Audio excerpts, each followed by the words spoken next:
We are continuing our Marvel Marathon Madness with 2016 X-Men Apocalypse, the eighth installment in the X-Men film series, as well as the sequel to Days of Future Past.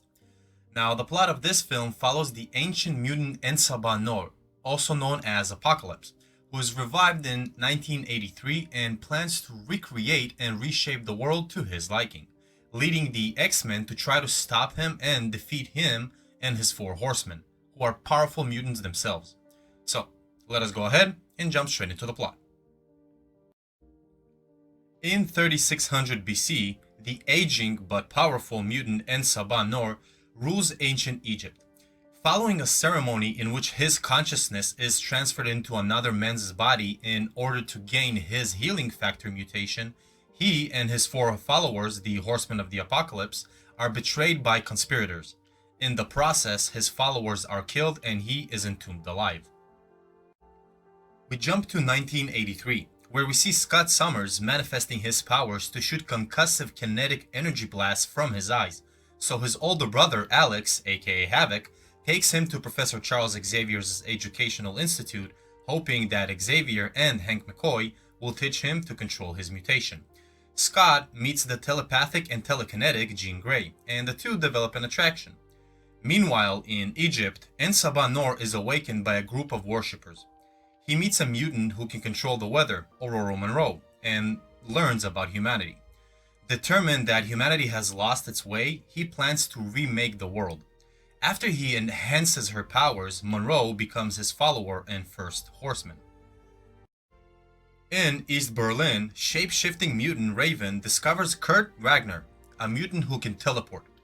Raven requests black marketeer Caliban to transport Kurt to America. During that time, En Sabah Nur finds and recruits Psylocke and Angel, enhancing both of their powers as well. Meanwhile, Eric Lensher lives happily with his wife and daughter in Poland, away from society. During the worldwide disturbances caused by En Sabah Nur, Eric uses his powers to save a co-worker during an earthquake, prompting the Polish police to capture him because he outed himself as a mutant. They hold his daughter hostage in the forest in exchange for him to turn himself in. As tensions rise, Eric's daughter begins to display mutant powers by mentally calling in wild animals from all over the forest, and the police accidentally kill his wife and daughter in the ensuing confusion. In despair, Eric kills the police. En Sabah Nur finds Eric and takes him back to Auschwitz, where he shows Eric his true extent of the powers he possesses. Eric then destroys the accursed camp and joins En Sabah Nur as his final horseman. When Xavier contacts Eric, En Sabah Nur remotely accesses Cerebro, the device Xavier uses to locate mutants, and forces Xavier to make countries launch their nuclear arsenals into space to prevent interference. He and his four horsemen arrive at the mansion and kidnap Xavier. Havoc attempts to stop them but causes an explosion that destroys the entire mansion. Peter Maximov, having realized that he is Eric's biological son and hoping that Xavier could help find him, arrives and uses his super speed to evacuate everyone in an iconic scene. Unfortunately, Alex, who was closest to the explosion, perishes.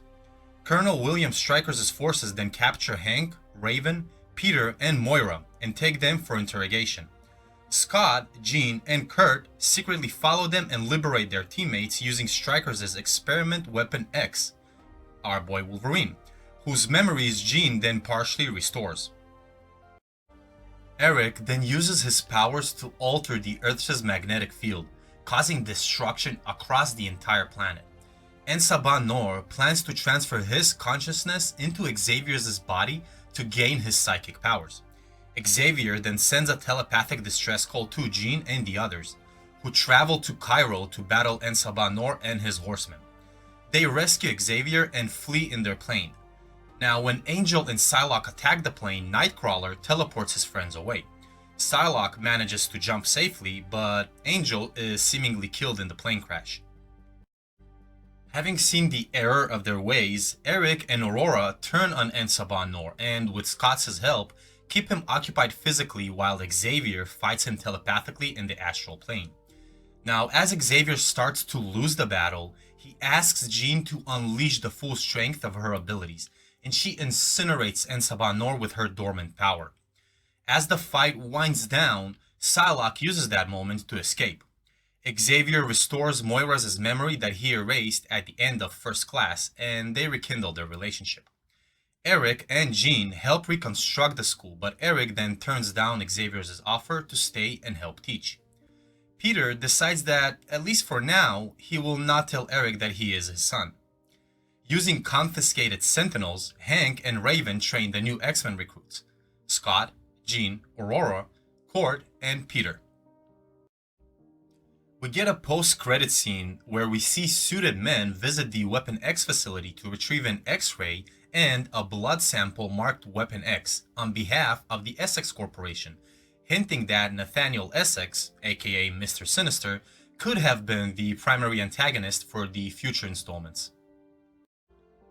The film turned out to be quite the box office success, becoming the third highest grossing film in the X-Men movie franchise after Deadpool and Days of Future Past, earning a total of $543 million.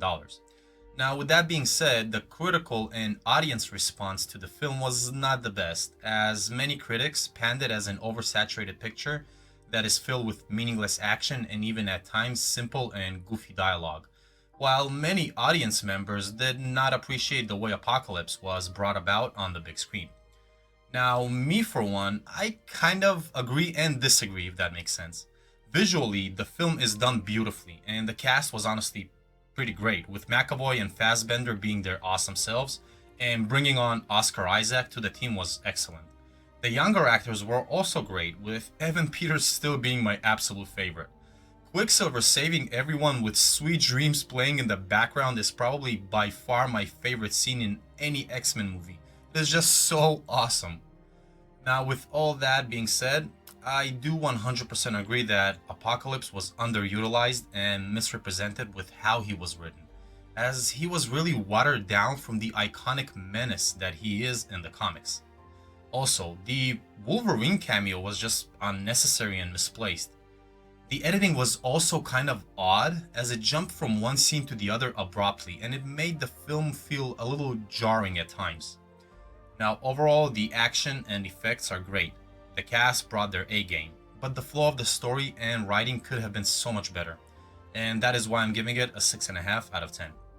Honestly, I can see myself sitting through 90 minutes of just Quicksilver going about his daily superhero life, while awesome soundtracks are rocking in the background. Now, the next film I will cover will be 2017 Logan, and following that will be 2019 Dark Phoenix. So stay tuned, and please do consider hitting the like button and subscribing. I would truly appreciate it. I am really happy with how we are continuing to build this growing community we are having. I hope you enjoyed this video, and thanks for spending your time with me. Until our next adventure, y'all stay classy.